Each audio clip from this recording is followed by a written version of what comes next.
ainda com todo o cansaço que pode estar sobre as suas pernas. Eu sei que muitos essa semana tiveram muitos momentos de cansaço. Nós ontem tivemos um momento maravilhoso aqui. Eu vi alguns insights no Instagram. Foi maravilhoso, né, pastor?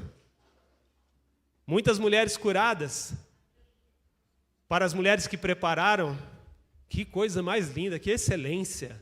E eu vi todo mundo de rosa, estava maravilhoso. Você estava de rosa também, né? Parabéns a todos. E isso é uma marca que o Senhor tem colocado em nós, fazer tudo com excelência, apesar dos cansaços. Vamos cansar mesmo, nós vamos cansar. E essa semana foi uma semana de muito cansaço para a minha vida também, de muitas dores. Cansaço para mim, para minha esposa, cansaço emocional, cansaço. Nós estávamos aqui quinta-feira também, o Senhor ministrou aos nossos corações. E na sexta-feira, quando eu acordei muito cansado. E eu fui para a empresa. Antes de ir, na verdade, como eu fiz essa oração pela manhã, eu falei, Espírito Santo, me faz ter um ouvido sensível hoje, apesar do meu cansaço. Me faz ter olhos que eu possa te ver no pão do pão de cada dia, na rotina diária, no ordinário. Me faz te ver hoje. Me faz te sentir onde normalmente eu não te sinto, apesar das circunstâncias diárias. Me faz te ver. Todas as manhãs eu tenho uma reunião 9 horas na nossa empresa, todas as manhãs. Às 8 eu chego, nós preparamos a apresentação para a reunião das 9, a reunião vai das 9 às 10, depois das 10 às 11 nós preparamos outra reunião das 11, que vai até 12:30, e assim vai todo o meu dia, entre 4 e 5 reuniões. Tem hora que eu reclamo para o meu gerente, eu falo, eu sou um funcionário de reuniões, e como é que você quer que eu vou para a linha resolver? Tudo muito de boa, é claro. Hoje eu tenho mais intimidade para dizer. E nesse dia de cansaço, 9 da manhã da sexta-feira, nós fomos para a reunião. Eu saí da reunião. E sexta-feira é um dia um pouquinho diferente, porque além da reunião, lá na empresa tem um grupo do pão com mortadela. E, desculpe o termo, mas alguns falam assim, tem a máfia da mortadela, aí você vai entrar? E eu tentei escapar a vida inteira desse pão com mortadela lá. Eu falei, não, gente, eu sei que isso daí eu vou cair numa cilada. Eu e mais 2 amigos, nós falamos, não, tá tranquilo, a gente só quer um cafezinho, a gente não quer entrar nesse pão com mortadela. Estava ficando muito grande a equipe. E se você ameaçasse passar perto, ele falava, você está fazendo parte do pão com mortadela, hein? Mas um dia nós caímos na rede.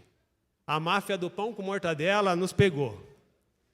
Um dos líderes desse pão com mortadela, ele saiu com o carro pela manhã, eu estava passando. Ele só abriu o vidro e falou, Gustavão, eu deixei seu pão pronto lá e dos meninos. Tá lá, beleza? E eu esqueci que podia ser uma cilada.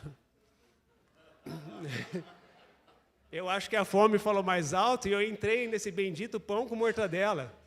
E depois que você entra nesse bendito pão com mortadela da empresa, eles te chamam num canto, parece um negócio assim, o que vai acontecer, cara, agora?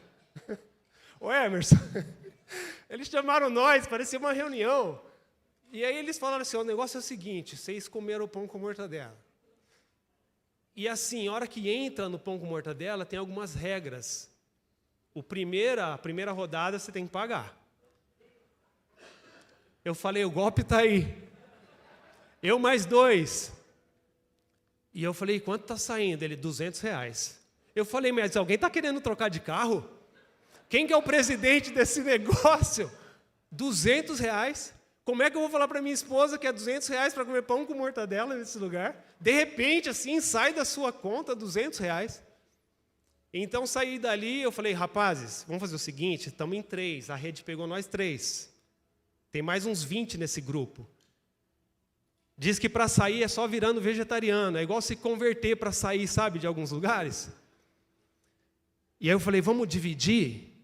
Então, em vez de cada um pagar 200, vamos dividir aí 200 por 3, dá perto de R$70, né? 3 sexta-feiras, R$70 você, eu, a gente junto, faz um pix aqui, e a gente está nesse pão com mortadela. Acho que é até mais fácil para explicar para as esposas, né? Que é parcelado, o pão com mortadela. E essa sexta-feira...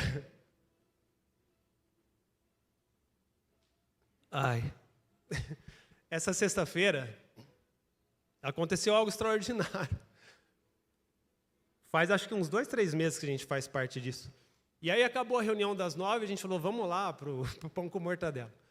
Aí a hora que eu saí, a hora que eu cheguei na cozinha, não tinha. Né? Não tinha, eu falei, ixi, alguma coisa aconteceu aí, né? O pessoal bateu cabeça. Então a gente ficou só no café. Então saí de lá, da cozinha, eu saí, tem um corredor bem extenso, e aí então eu trombei um rapaz, que ele não participa disso, do pão com mortadela. Mas aí ele trombou e eu falei, ei, Gustavão, tá tudo bem? Eu falei, tá, tudo bem, mas não teve o pão com mortadela hoje. E eu acho que bateram cabeça. Ele falou, Gustavo, às vezes é um problema de logística, né? O transporte não chegou, alguma coisa aconteceu. Né? Entramos numa piada ali a respeito disso. Eu falei, mas acho que é livramento, porque alguns já estão falando que estão saindo fora depois dessa. Alguma coisa aconteceu. Eu falei, eu vou escapar disso também. E aí, nessa conversa de vai e vem, ele começou a entrar em outros assuntos rápidos. Outros assuntos. No corredor, tinha umas baias assim. E aí ele começou a falar dos filhos dele, que estão indo para a igreja, e ele não. E ele falou, preciso voltar. E ele falou, a gente enfrenta umas crises, né? Estou com uma crise aí. Crise no casamento. E eu lembro que eu falei só uma coisa para ele. E é o tema da mensagem de hoje. Deus não desperdiça nada. E quando eu falei para ele, Deus não desperdiça nada, ele começou a chorar e ele ficou envergonhado, tinha mais gente, e ele falou, Gustavão, cara, valeu, que palavra, eu nem falei muita coisa, só falei isso. E ele, sim, bateu em mim, saiu, e foi, e aí eu comecei a perceber Deus, eu falei, Senhor, obrigado porque o Senhor está falando comigo. O Senhor está falando sobre crises que as pessoas enfrentam e a gente não vê. Pessoas que choram no secreto, a gente não está sabendo. E a hora que eu saí ali da conversa com ele, eu ainda estava com o meu celular, porque lá na empresa a gente não pode usar celular, mas como eu estava numa reunião, eu estava com o meu celular e eu iria guardar o celular e chegou um WhatsApp de um outro amigo que também estava vivendo uma circunstância, uma crise, e que havia tirado um tempo de oração com o Senhor, e ele falou, enquanto o Senhor não me responder nessa noite, eu não saio desse quarto. E é óbvio que existem crises que elas chegam na nossa vida, né? Elas chegam, parece. Mas existem crises que nós também causamos, né? E o Senhor ele é misericordioso. E Ele nos abençoa através dessas crises também que muitas vezes nós causamos. Às vezes numa boa intenção até, às vezes por imprudência mesmo, às vezes por falta de sabedoria, às vezes por emoção, às vezes por querer abençoar sua casa e você toma algumas decisões precipitadas, não consulta o Senhor, e nós entramos em crises. Então, eu trombei um rapaz com crise no casamento, outro rapaz me mandou essa mensagem, eu estou numa crise, e ele falou que não sairia do quarto dele à noite enquanto o Senhor não respondesse. O Senhor respondeu, foi misericordioso com ele. E ele aprendeu nessa crise, ele falou, com certeza ele aprendeu muitas coisas além dessa, mas ele aprendeu de que, como nós cristãos, não usamos a ferramenta da oração que o Senhor nos deixou. E é tão simples, a oração. E ele aprendeu através dessa crise. E nós, muitas vezes, também aprendemos através das crises. Talvez, se você trombar o pastor Benê, chamar ele de canto, talvez ele te conte uma crise. Talvez não está vivendo agora, mas talvez viveu há algum tempo atrás. Ele passou por um processo muito lindo agora, que foi o casamento da filha, e eu fiquei maravilhado com tudo que Deus fez, mas com certeza antes disso teve um momento de intenção, sabe? Intenção no sentido de... Ele viveu com intencionalidade aquele momento, ele viveu de maneira forte aquele momento, ele viveu talvez alguns momentos de crise também, a filha dele, ele, a esposa. Nós passamos por crises, às vezes comunitárias, às vezes pessoais, às vezes dentro de casa, às vezes financeiras, às vezes através de um diagnóstico ruim, nós passamos por crises. Às vezes por nossa própria autoria, por nossa própria conta, como eu disse. Mas ainda assim Deus faz com que a gente experimente da misericórdia. E se você entrou numa crise, peça para Deus te dar o discernimento. Se essa crise é uma crise em que Ele está te moldando, ou se é uma crise que realmente você entrou nela, sem a permissão de Deus, ou com a permissão. Mas C.S. Lewis tem uma frase muito legal. Ele fala assim: quando a gente está na direção errada, voltar atrás é progredir. Então talvez você entrou numa crise por conta própria, e às vezes voltar atrás é progredir. Pergunte para Deus o que você deve fazer em meio a essa crise. Existem crises por permissão divina, de que Deus ele quer trabalhar em nós, ou nos promover para o próximo passo. Exemplo, Deus não pegou o povo no Egito e simplesmente os libertou e transportou para a terra prometida com facilidade. Houve deserto, houve um processo, houve uma crise provocada. E ainda assim, em Êxodo, por exemplo, 3:10, Deus chama Moisés através da sarça. E se Deus faz uma pergunta ali para Moisés: Moisés, tenho algo para você. Você vai precisar falar com o faraó. Então, se Deus colocou diante de Moisés duas opções: Moisés, você quer com emoção ou sem emoção? Moisés falaria: sem emoção. Deus, toma no botão da emoção. Você vai viver uma aventura, Moisés. Você vai viver o que eu quero que você viva. E se é possível colocar mais pimenta ainda no nosso prato, parece que Deus coloca. E Ele fez isso com Moisés. Mas Ele disse: Moisés, por exemplo, em Êxodo 4:12, Deus promete a Moisés capacitação, mesmo colocando ele diante de uma situação que gerou uma crise dentro de Moisés. Deus prometeu capacitação. E Deus ainda Ele quis subir o nível, mesmo capacitando Moisés. Ele ainda sobe o nível em Êxodo 4:21. Ele diz assim: e eu ainda vou endurecer o coração de Faraó. Ele sobe o nível. Se estava ruim, piorou. Nós temos que passar por esse processo. Nós temos. Deus vai te transformar em algo melhor nas mãos dEle. Na crise, pode haver graça. Encontramos graça de Deus em meio à crise. Talvez é uma maneira de Deus desacelerar nossa vida. Uma crise. Há cuidado divino através das crises. Há cuidado divino, Cleiton. Há cuidado divino, Emerson. Há cuidado divino. Há cuidado divino, Tiagão. Há cuidado. Você que está passando por uma crise, Deus não se esqueceu de você. Faz parte do processo. É só isso. A crise pode estar te levando para um lugar santo. Para um lugar de dependência, para um lugar de provisão e para um lugar de cura. Deus não desperdiça nada. Exemplo, eu leio 2 Reis, capítulo 4. Nós temos uma mulher que está vivendo uma crise.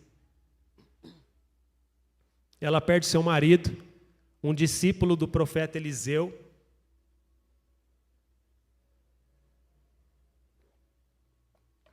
Não sabemos quanto tempo ela enfrentou essa crise.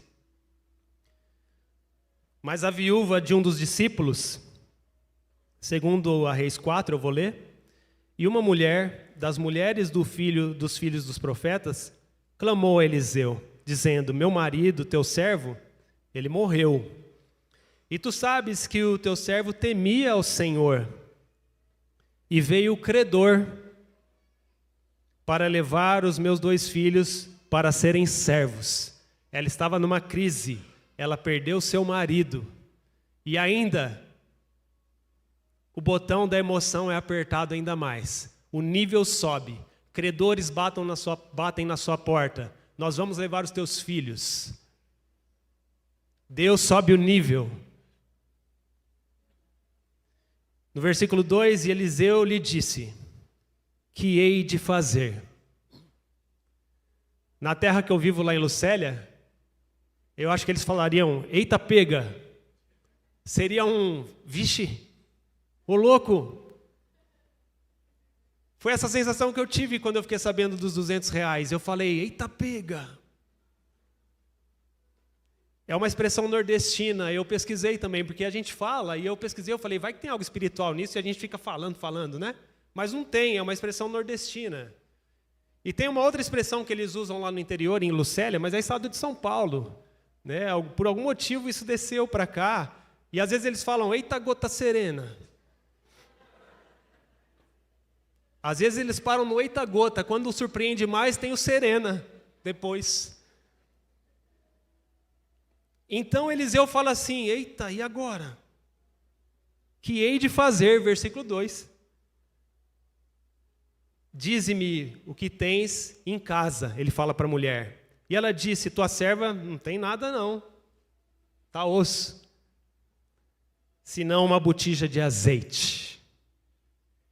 Então Eliseu disse: vai, pede emprestado aí um monte de vasilha na vizinhança, de todos os teus vizinhos, não poucas, hein? No 4, ele diz assim, entra, fecha a porta. Não tem como esquecer das palavras do Senhor Jesus: entra no teu secreto, fecha a porta, e o Pai que vem em secreto te recompensará. Não tem como eu não lembrar disso. Fecha a tua porta.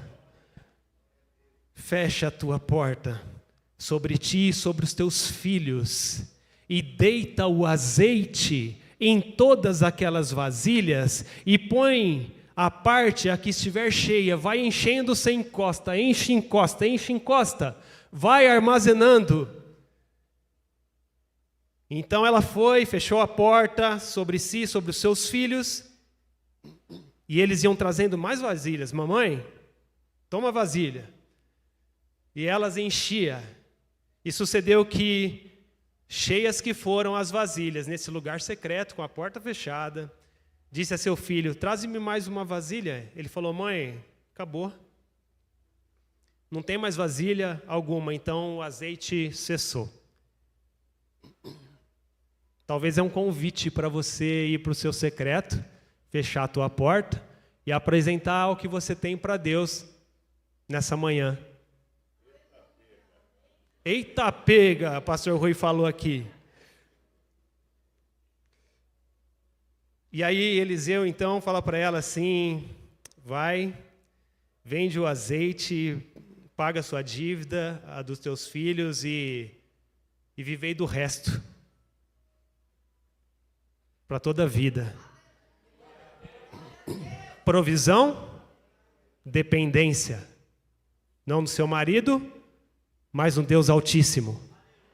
Amém? Que esse lugar que você está vivendo, chamado crise, te leve para o lugar secreto. Não vire as costas para Deus. Não deixe com que a murmuração venha para o teu coração. Você tem a opção de murmurar.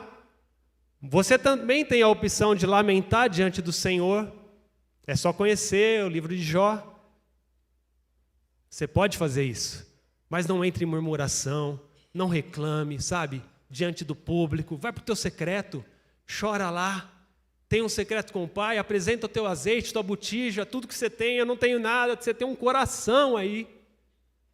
Amém? Dependência e provisão.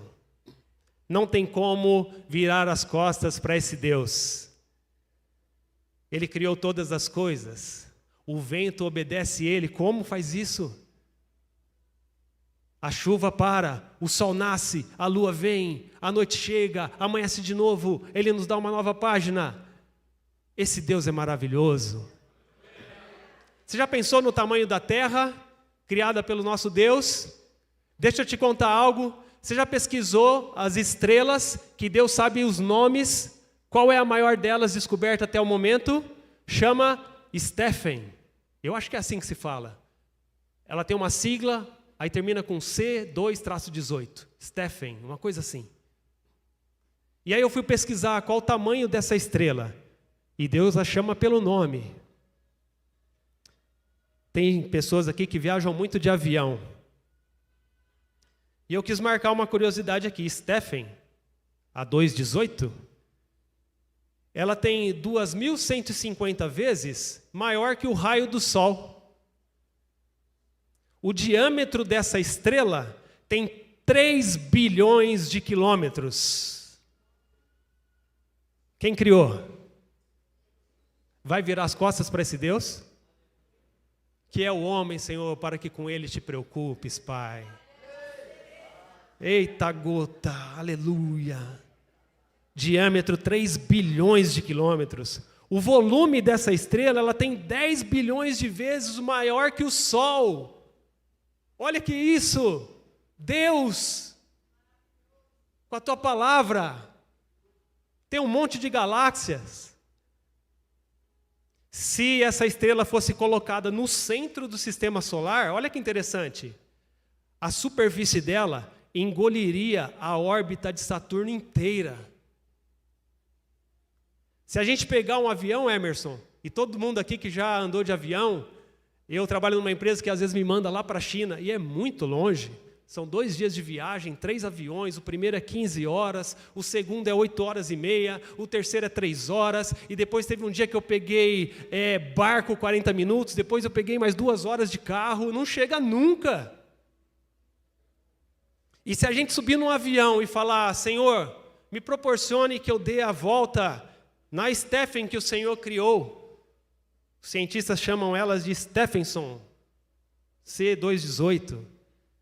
Se a gente subisse no avião e o avião chegasse à sua velocidade de 900 km por hora, 900 km por hora, sem parar, levaria cerca de 1.193 anos para dar a volta completa ao redor dessa estrela. 1.193 anos de avião a 900 km por hora. Quem criou? E você vai virar as costas para ele na primeira crise? Ele pode fazer assim e tudo se faz novo. É para a gente saber o Deus que a gente adora, o tamanho desse Deus que se fez relacional, que se esvaziou de si mesmo, que criou todas as estrelas. E quando eu chegar no céu, se Ele me der memória para isso e me deixar fazer alguma pergunta, acho que uma delas vai ser, Senhor, me fala aí, o que passou na tua cabeça de tal dessa Stephen C218? Eu acho que Ele vai falar assim, é esse nome aí que vocês chamam, né? Os cientistas foram legais com esse nome aí. Afinal, eu dei sabedoria para os cientistas e para toda a humanidade, ficou legal. Mas sabe como que eu chamo? Isso é minha imaginação, não está escrito. Sabe como que eu chamo? É o meu filhote, o Stephen. Vocês nem descobriram ainda o que tem depois. Olha o tamanho do nosso Deus, que criou galáxias, todas estrelas, chama pelo nome, que fala ao vento, ao mar, o mar para, o mar volta, o sol para, dá ordem a todas as coisas. Eu continuo ainda em 2 Reis 2, 4, 8. Olha que legal isso aqui. Continua ainda no mesmo texto, ó. Sucedeu também um dia que, indo Eliseu a Sunem, havia ali uma mulher importante, a qual reteve para comer pão, e sucedeu que todas as vezes que passava por ali, entrava para comer pão. Então tinha uma mulher lá em Sunem que cuidava, né, de Eliseu, de Gease, e aí ela fez um quarto lá, junto com seu marido, para sempre receber o profeta. Então o profeta faz uma profecia, abençoa ela, ela fala, você está de brincadeira, você não está brincando comigo não? Ele fala, não, você vai ter um filho. E o marido já era velho, ela fala, você não está brincando mesmo? Não. E aí ela tem um filho. Mas nem tudo é um mar de rosas. Ela perde o filho. O filho tem uma dor de cabeça, o pai fala, vai procurar sua mãe. Ele morre aos pés da mãe. Depois você lê na sua casa, 2 Reis 4, ali assim, é um soco espiritual de tanta coisa que Deus faz ali. É muito bom. E ali, o marido morre, o filho morre, e sabe o que ela faz? Eu vou falar para vocês o que ela faz. A crise. Logo em seguida Eliseu vai a Sunem, enfim, tudo que eu contei. Essa mulher enfrenta uma crise profunda, que é o que a gente acabou de falar. Seu filho morre aos seus pés. Mas sabe o que ela faz?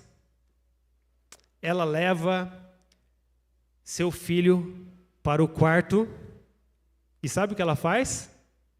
Fecha a porta. O texto fala isso. Deixa eu achar. 21? Tem gente lendo, hein? Que legal, hein? E subiu ela com o filho morto, hein?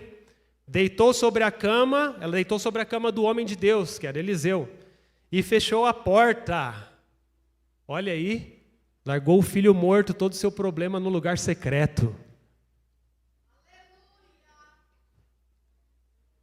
E o pior, Deus subiu o nível de um tamanho que essa mulher dá uma resposta que eu olhei para o texto e falei, não é possível. Eita, pega. Quer ver? Verso 23.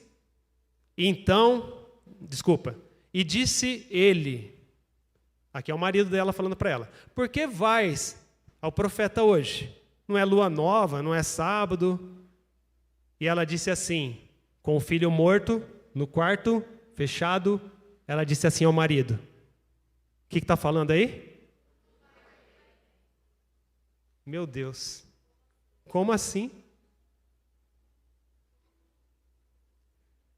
Tudo vai bem. E ela vai ao encontro do profeta.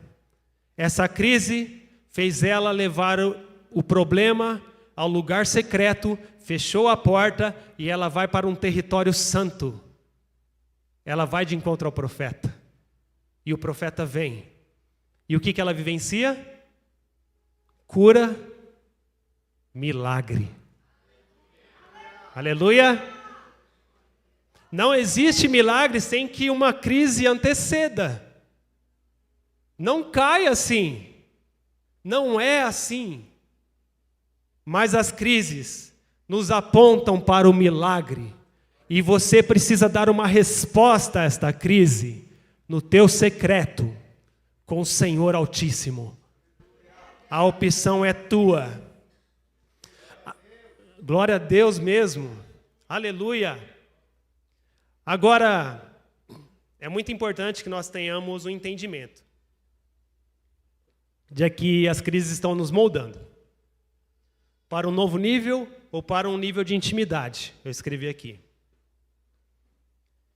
E eu chamo a tua atenção para que, nesse momento, você não se apegue a uma teologia triunfalista, de que quando a gente vem para o Senhor, tudo vai muito bem. Ou de que tudo vai se abrir, ou de que a prosperidade vai chegar, ou de que a conta bancária vai crescer, ou que o emprego novo vai vir. Tudo isso vem, está tudo certo, estas coisas de necessidade básica nos seguirão, se nós tivermos o coração no reino, as Escrituras falam isso, elas vêm. Mas o problema dessa teologia do triunfalismo faz com que a gente não perceba as crises, ou com que a gente murmure diante de Deus e acha que a nossa vida está uma bagunça, não estamos agradando ao Senhor, porque de fato se eu estivesse agradando ao Senhor, eu não estaria vivendo essa crise, mas é mentira. Deus está moldando o seu caráter. Amém? Deus nos deu sentidos, prazer, e como é bom sentar numa mesa de café com a tua esposa, tomar um café e degustar, e louvar a Deus por isso, comer uma fruta, degustar, que satisfação tremenda, e poder chamar Deus para essa mesa e falar ao Senhor que proporcionou. Mas não atribua coisas pequenas, ou o mercado consumista, de que você tem que chegar, de que você quer um vencedor, de que tudo que vai dar certo, de que você vê Deus apenas no tênis novo que você comprou. Não limite o Deus que criou o Stephen. Há uma bênção de apenas um tênis novo. Ou uma bênção de apenas uma porta nova de emprego. Deus dá? Dá. E glória a Ele por isso. Ele faz? Faz. E glória a Ele por isso. Mas não limite esse nosso Deus que deu nome a todas as estrelas.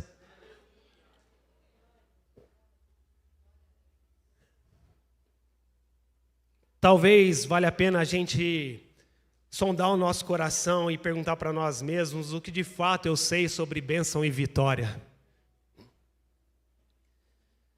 O problema é que nós, com as nossas fragilidades morais e espirituais, nos entregamos a essas coisas pequenas muitas vezes e vivemos como humanos de que estudiosos definem como humanos estéticos, de que só vê Deus na camiseta nova ou no próximo grande passo.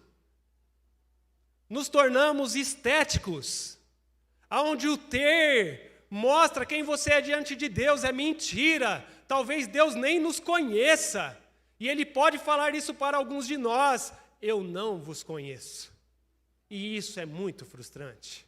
Passar uma vida inteira a ponto do próprio Senhor olhar para nós e falar: eu nunca te conheci.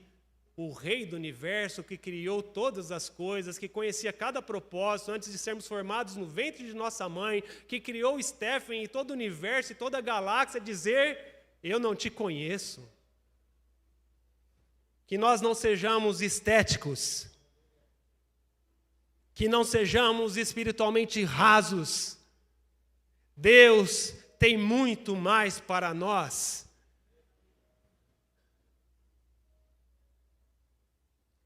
Esquecemos que fomos transportados das trevas para a sua maravilhosa luz. Esquecemos no lamaçal que vivíamos. Esquecemos do resgate, da redenção, da cruz. Ele tomou sobre si todas as dores, todas as enfermidades, sobre suas pisaduras fomos sarados. Que maravilha que é isso! Desculpa. Que maravilha que é isso!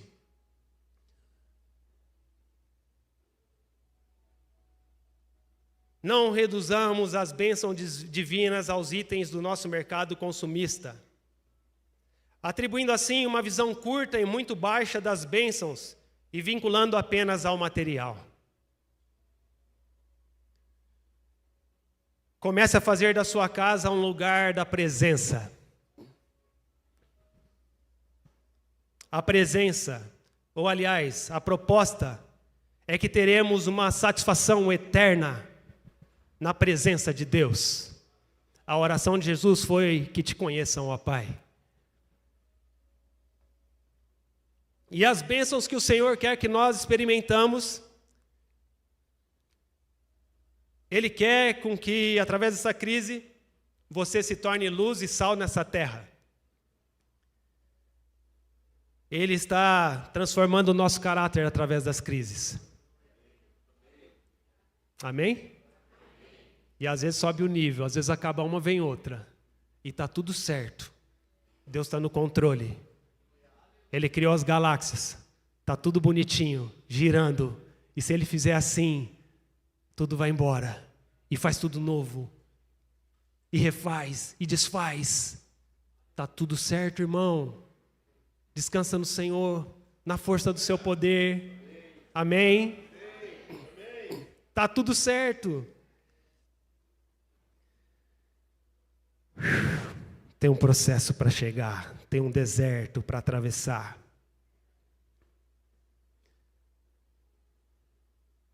A maneira com que a gente lidar com tudo isso vai fazer com que o processo aconteça no tempo devido ou não. Não murmure, irmão, vai para o secreto. Faz a sua casa um lugar santo da presença.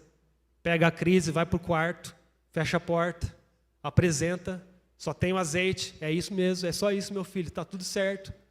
Não murmure, sua vida é para a glória de Deus. Você é o instrumento, você é geração eleita, povo adquirido, nação santa. Ele está nos preparando um lugar, ruas de ouro onde nós pisaremos, onde o ouro só servirá para a gente pisar. Coisas que corremos atrás a vida inteira, no céu será a estrada para os nossos pés, porque a glória dele iluminará toda a cidade.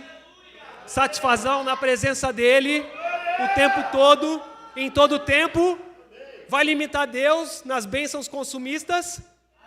Ou vai correr para a presença dele gloriosa?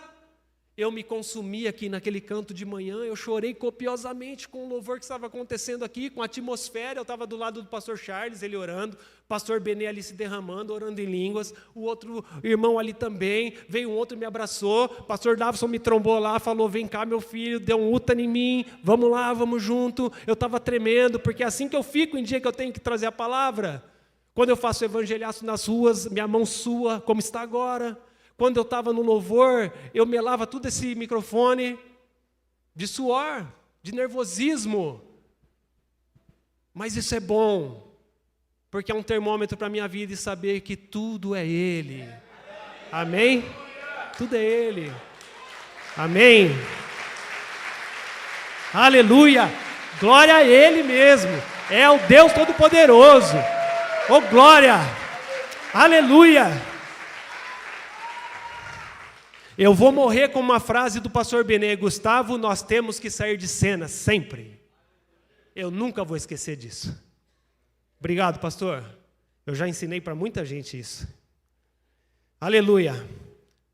Me dê mais um pouquinho de tempo, irmão, o relógio é nosso inimigo. Eu quero ler algumas coisas com vocês. Fica só ouvindo, está tudo certo. Eu quero ler algo para você. Como barro na mão do oleiro, assim sois vós na minha mão, ó casa de Israel. Jeremias 18, 6. As dores não são desperdício, são ferramentas de transformação para a sua vida. As esperas não são castigo, são tempos de preparação para a sua vida e para a sua casa. As perdas não são um fim, são espaço para novos começos. Deus está te levando a um novo nível de intimidade. Mais um texto ao seu coração, mas agora, Senhor, Tu és o nosso Pai, nós somos o barro e Tu és o nosso oleiro. Todos nós somos obra das Tuas mãos. Isaías 64, 8. Você que está na sua casa, receba essa palavra. Deus te formou com amor e intenção. Você foi feito por Ele, não somos obras do acaso. Romanos 9, 21, ou não tem o oleiro, que é Deus, o poder sobre o barro, vocês, nós, para da mesma maneira fazer um vaso para a honra e outro para a desonra.